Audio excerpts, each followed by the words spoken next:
Aloha, I'm Anthony Aalto, and you are? Oh, yes. Good morning.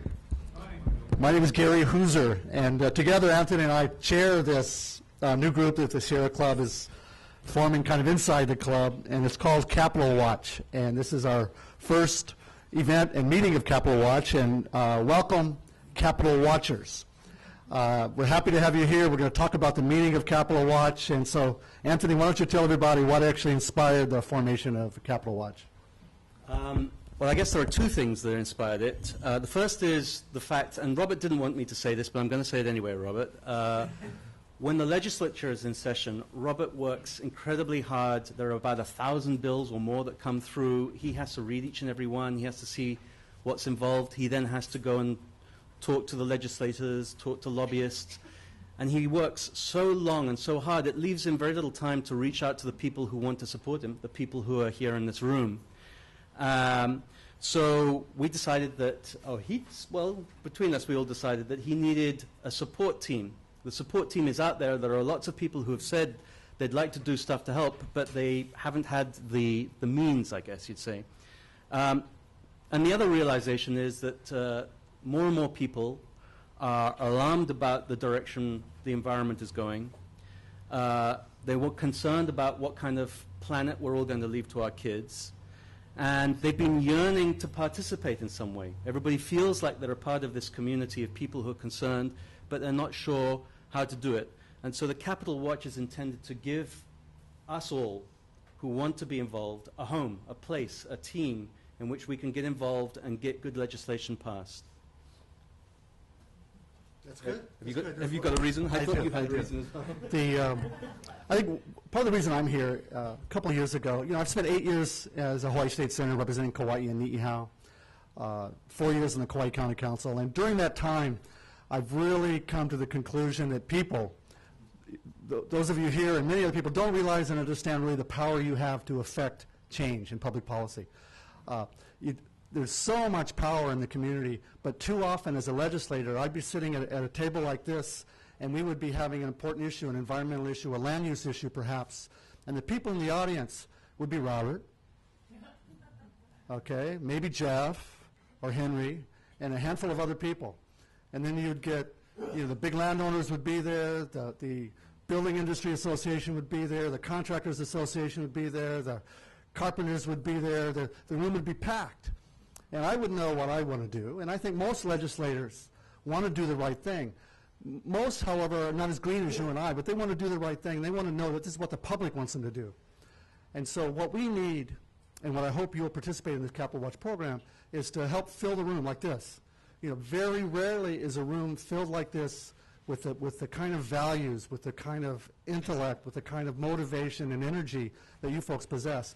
And it can make a powerful difference in allowing legislators to vote the way they really want to vote against the pressure from the other side. So thank you very much for coming. That's why we need Capital Watch.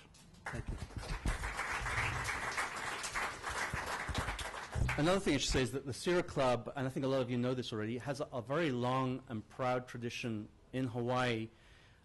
It's the most effective and it's the largest grassroots organization in the state.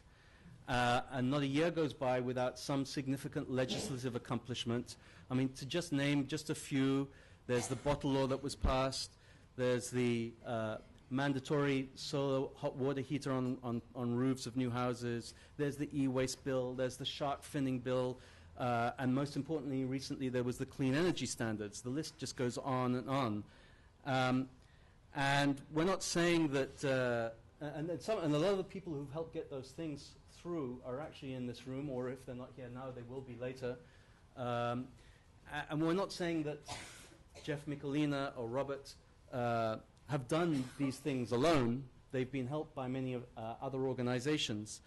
But the Sierra Club has always been in the forefront. And our feeling is just imagine how much more effective they will be when they're lobbying legislators, the people who sit behind these tables, if at the same time, wandering these corridors out here of our house, of our building, there are, say, 100 members of the Sierra Club wearing green T-shirts. I think they might find that a little bit scary, no, Gary?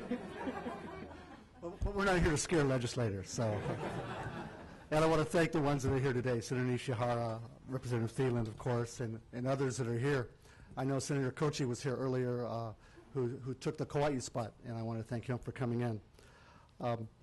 We want Capitol Watch to really be a people's organization, a vehicle for a legislative outreach and advocacy team that moves forward supporting these kind of laws and legislation. We talked about some of the accomplishments in the past. There's no reason why we can't, ban plastic bags, ban styrofoam, really be the leader in the environmental and sustainability movement in the nation, if not the world. Hawaii can set the example, but it takes community involvement, it takes motivation, and this organization, the Capitol Watch program, hopefully will be the start of something that is going to take this forward. And we understand that not everybody is motivated by necessarily the same thing, and not everybody wants to do the same thing. So what we're developing is a model that allows people to participate as much or as little as they want in exactly the area or areas that they want. We're still working on building the new Capitol Watch website. Scott Glenn over here is our communications director, and he'll talk to you later about what he's trying to do there. Right, so today's program, as well as the webpage, is set up to have different components in it, whether it's agriculture, food sustainability, climate change, trash, recycling. So you'll be able to pick and see which opportunity you want to become engaged in. And likewise, when the website is up and running, you'll be able to see and maybe pick the bills and the areas that you want to engage. And what we're asking for, and Gary Gill mentioned it briefly, is a commitment. Whether it's 5 hours a week, 5 hours a month, whether it's showing up to testify. Sometimes it's just showing up, period, quite frankly. Just being in the room.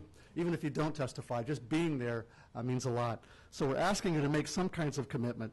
We're asking you to be a rabble-rouser, to help recruit your friends, your neighbors, and others to help fill the rooms, to help stimulate action.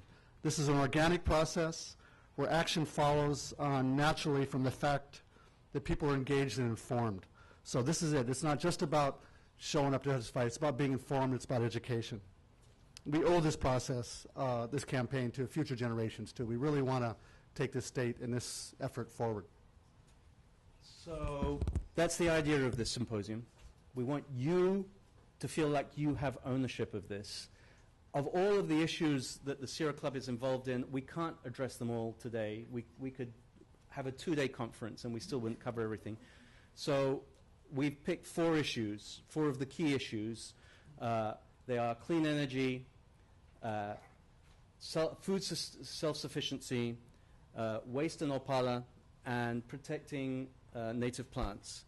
Next year, maybe we'll have a longer conference with more items. We're hoping that this is going to be something that's self-sustaining in and of itself, that it'll grow, that we'll have many more people. Let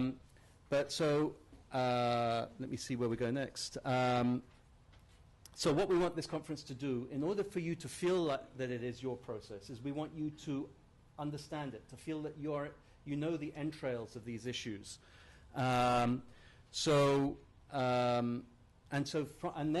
we want people our speakers to explain to you how things have been in the past, the good and the bad, how things could be in the future, and what we need to do to get there. So I think Gary's going to tell you a little bit about the format. It's just a little bit. We actually changed our format a little bit, so I have to look at the paper to figure it out. So, I'd be remiss if I didn't offer some special thanks to Robert Harris. Let's give Robert Harris applause for his work.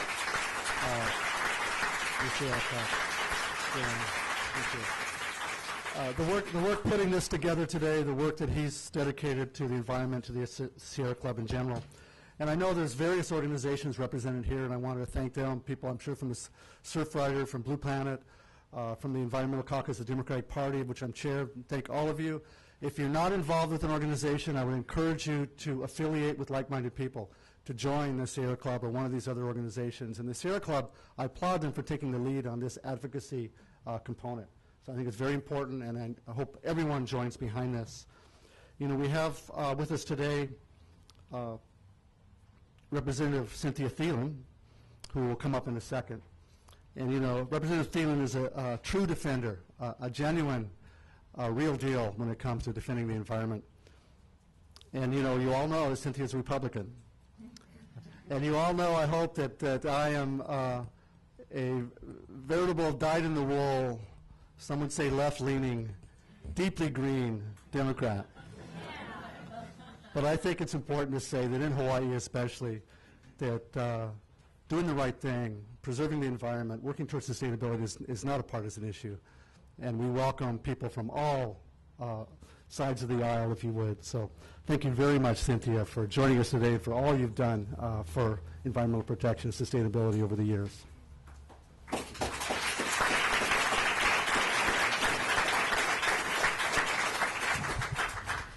I knew this was going to happen, but we're already running late. And according to our script here, I'm supposed to talk you through the format, but I don't think I'm going to do that. I think I'm just going to hand it on over to Gary. He's supposed to have a whip in his hand, actually, to beat people for going past their time. Thanks very much for coming. Yeah, thank you.